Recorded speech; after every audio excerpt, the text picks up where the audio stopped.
adik-adik, selamat datang di ruang belajar IPA. Sebelumnya, perkenalkan nama kakak, Kak Wawan. Saat ini bekerja sebagai guru di SMP Muhammadiyah 1 Wonosobo. Bagaimana kabar adik-adik? Semoga selalu sehat ya. Nah, pada pertemuan kali ini, kakak akan membahas dan mengupas materi IPA di kelas 7 bab 1 tentang objek IPA dan pengamatannya.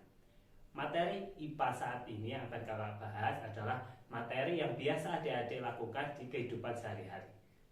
Untuk lebih jelasnya, mari kita langsung masuk pada materi. IPA adalah ilmu yang mempelajari segala sesuatu yang ada di sekitar kita. Artinya bahwa IPA itu mempelajari semua benda-benda yang ada di sekeliling kita, yang ada di bumi ini hingga yang ada di tata surya. Nah, untuk mengamati benda-benda sekeliling kita, biasanya kita melakukan yang namanya pengamatan atau istilah lainnya disebut dengan observasi. Pengamatan ini kalau di dalam IPA itu masuk ke dalam proses penyelidikan ilmiah IPA. Ada 3 proses penyelidikan ilmiah IPA. Yang pertama seperti tadi pengamatan. Pengamatan itu menggunakan panca indera, mulai dari mata, pendengaran, penglihatan mata tadi ya, terus penciuman hidung dan peraba. Yang kedua yaitu membuat inferensi. Inferensi itu merumuskan penjelasan berdasarkan dari hasil pengamatan. Dan yang terakhir adalah mengomunikasikan. Mengomunikasikan artinya menuliskan atau melaporkan hasil dari pengamatan dan menginferensi dalam bentuk tulisan atau dalam bentuk lisan. Nah, kegunaan dalam mempelajari IPA itu ada banyak adik-adik. Yang pertama, kita bisa meningkatkan kualitas hidup kita. Jadi belajar IPA bisa meningkatkan kualitas hidup kita. Karena apa? Karena kita dapat berpikir lebih logis dan sistematis. Dan yang ketiga, dapat menyelesaikan masalah dengan baik. Dan yang terakhir, itu adalah kita dapat memahami segala sesuatu yang ada di sekitar kita. Nah, IPA sendiri itu memiliki cabang ilmu yang beragam. Yang pertama ada cabang ilmu fisika namanya. Yang kedua ada cabang ilmu biologi. Yang ketiga ada cabang ilmu kimia. Dan yang terakhir ada cabang ilmu bumi dan antariksa. Selanjutnya kita akan membahas tentang besaran dan pengukuran. Nah, di dalam besaran ada percabangan materi yang akan kita bahas. Yang pertama, kita nanti akan membahas tentang besaran pokok dan juga besaran turunan. Di dalam besaran nanti juga kita akan mempelajari seperti alat yang digunakan dan satuan yang akan digunakan dalam besaran yang kita pelajari. Nah, langsung saja kita masuk ke dalam besaran. Besaran merupakan segala sesuatu yang dapat diukur dengan alat ukur dan dapat dinyatakan dengan angka. Contohnya, seperti yang kalian lihat, ada suatu hasil pengukuran yang menunjukkan 300 meter. 300 meter itu merupakan hasil dari pengukuran panjang. 300 sebagai nilai dan meter itu sebagai satuannya. Contoh lagi, misal kalian beli minyak goreng, di situ bisa ada tertulisnya 10 liter atau 1 liter dan sebagainya. 10 itu menunjukkan sebagai nilai yang hasil kita mengukur, liter menunjukkan satuan, dan besarannya itu adalah volume.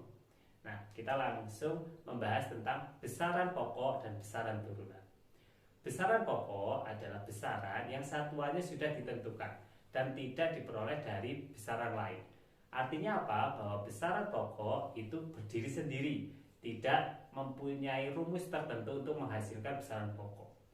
Ada 7 macam besaran pokok. Yang pertama ada disebut dengan panjang dengan satuan meter dan alat ukur biasanya kita menggunakan penggaris dan banyak macamnya.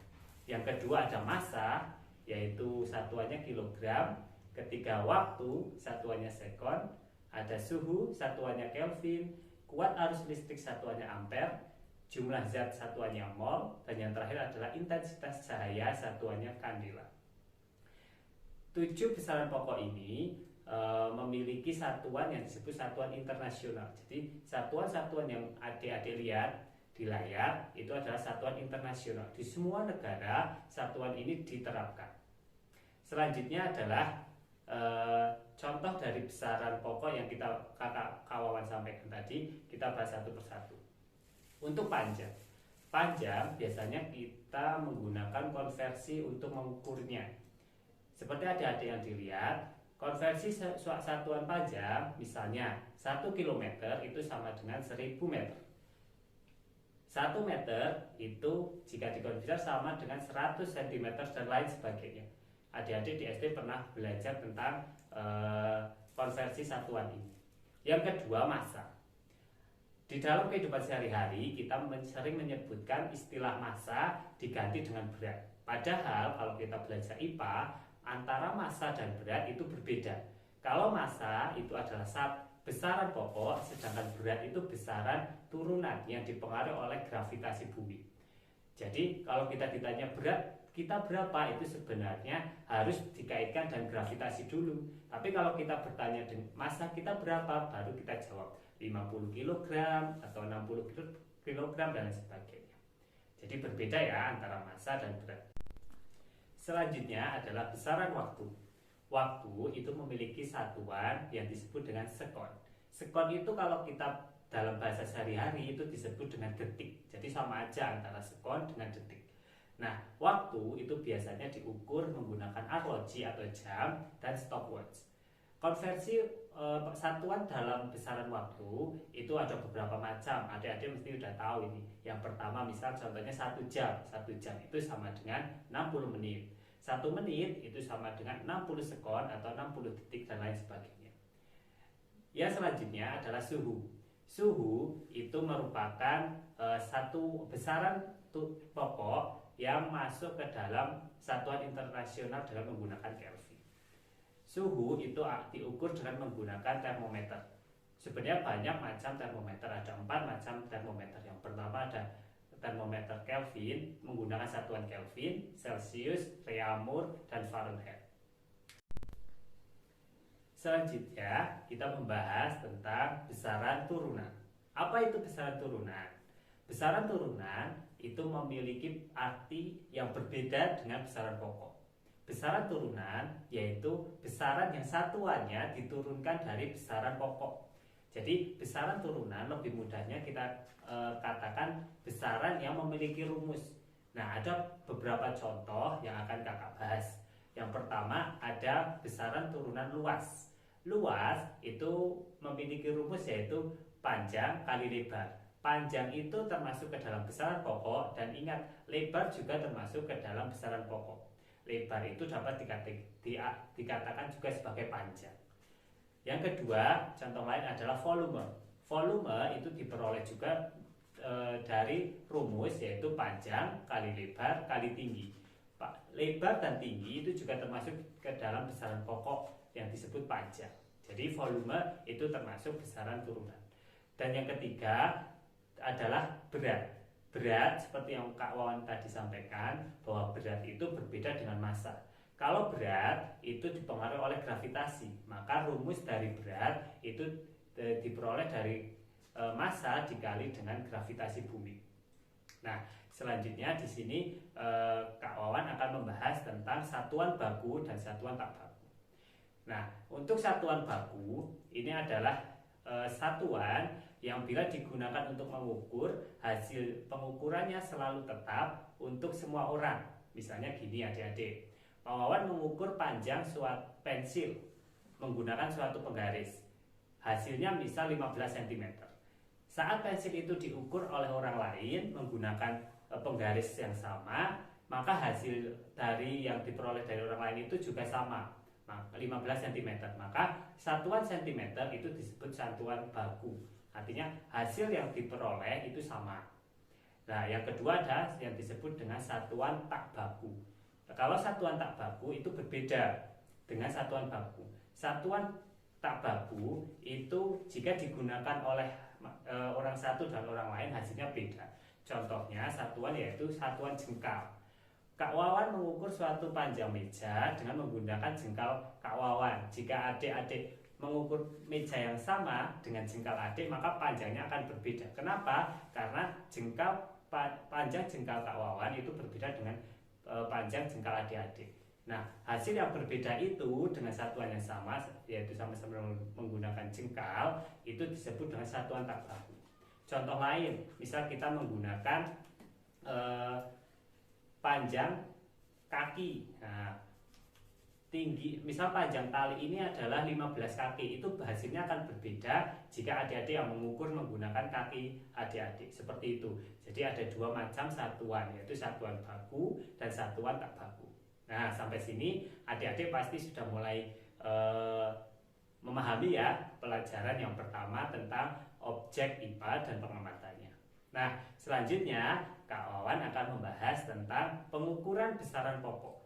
Nah, untuk pengukuran besaran pokok ini Kak Wawan lebih masuk ke dalam alat yang akan digunakan. Tetapi alat yang Pak Wawan tampilkan saat ini adalah alat-alat yang belum kalian banyak ketahui ya. Kita bahas satu persatu. Yang pertama, untuk mengukur suatu panjang itu ada beberapa alat yang digunakan. Contoh, misal dengan menggunakan penggaris. Penggaris itu memiliki ketelitian hanya 1 mm. Artinya apa? Nilai terkecil di dalam penggaris itu nilainya adalah 1 mm. Itu menunjukkan tingkat ketelitian penggaris itu. Ya, contoh lain selain penggaris itu ada meteran, ya kan? Di situ juga menggunakan batas minimalnya atau batas terkecilnya adalah 1 mm. Nah, alat yang lain untuk mengukur panjang itu ada yang disebut dengan jangka sorong, seperti yang di layar adik bisa dilihat, ada jangka sorong. Nah, jangka sorong ini memiliki ketelitian yang lebih teliti daripada penggaris atau meteran, yaitu ketelitiannya adalah 0,05 mm. Ya, ketelitian jangka sorong lebih teliti karena ukuran terkecilnya adalah 0,05 mm. Nah, kalau adik-adik belum pernah lihat jangka sorong, kenapa disebut jangka sorong? Ada kata-kata sorong lah di dalam jangka sorong tersebut, alatnya bisa digeser-geser, maka itu disebut dengan jangka sorong. Seperti yang di layar adik ya. Terus selanjutnya, pengukuran panjang juga dapat dilakukan dengan menggunakan mikrometer sekrup. Nah, mikrometer sekrup ini adalah alat pengukur panjang yang memiliki ketelitian sangat tinggi, yaitu sebesar 0,01 mm. Ketelitiannya ini lebih teliti. Biasanya ini untuk mengukur suatu benda yang berbentuk bulat, nah seperti kelereng, cincin dan lain sebagainya, itu bisa diukur menggunakan mikrometer sekrup. Nah, alat-alat itu biasa kita gunakan untuk mengukur panjang. Selanjutnya, Kak Wawan akan menunjukkan alat-alat untuk mengukur massa. Pengukuran massa dilakukan dengan menggunakan alat neraca. Neraca yang digunakan untuk mengukur massa itu disebut dengan neraca Ohaus atau neraca batang. Nah, neraca batang ini memiliki beberapa macam. Yang pertama ada neraca 2 lengan, neraca 3 lengan, dan neraca 4 lengan. Neraca ini biasanya dapat mengukur massa benda yang massanya maksimal 500 kg. Selanjutnya, untuk mengukur waktu, seperti yang Kak Wan sudah katakan, untuk mengukur waktu kita menggunakan stopwatch atau arloji, atau juga kita bisa menggunakan HP. Selanjutnya, untuk mengukur suhu kita gunakan alat yang disebut dengan termometer. Setelah kakak membahas tentang pengukuran besaran pokok, sekarang Kak Wawan akan membahas tentang pengukuran besaran turunan. Tetapi Kak Wawan hanya membahas 2 ya besaran turunan yang adik-adik belum tahu. Yang pertama, Kak Wawan akan membahas tentang pengukuran konsentrasi larutan. Nah, di dalam pengukuran konsentrasi larutan, adik harus tahu dulu karena ada 2 istilah yang digunakan, yaitu istilah pelarut dan istilah terlarut. Jika ada kata-kata pelarut, maka pelarut ini termasuk zat yang digunakan yaitu air. Sedangkan terlarut itu adalah zat yang dapat tercampur di dalam air. Rumusnya kalau untuk mengukur konsentrasi larutan itu adalah massa terlarut dibagi dengan volume pelarut. Artinya massa zat yang dapat terlarut dalam air dibagi dengan volume airnya. Yang kedua adalah pengukuran laju pertumbuhan. Nah, pengukuran laju pertumbuhan itu digunakan besaran pokok di dalamnya yaitu panjang dan waktu. Sehingga rumusnya untuk mengukur laju pertumbuhan adalah pertambahan tinggi tanaman dibagi dengan selang waktu selama pertambahan tinggi itu terjadi. Seperti itu. Nah, itu tadi materi yang Kak Wawan jelaskan mengenai objek IPA dan pengamatannya. Adik-adik, selamat belajar di rumah ya. Tetap jaga kesehatan dan kita berjumpa lagi di video pembelajaran selanjutnya. Terima kasih.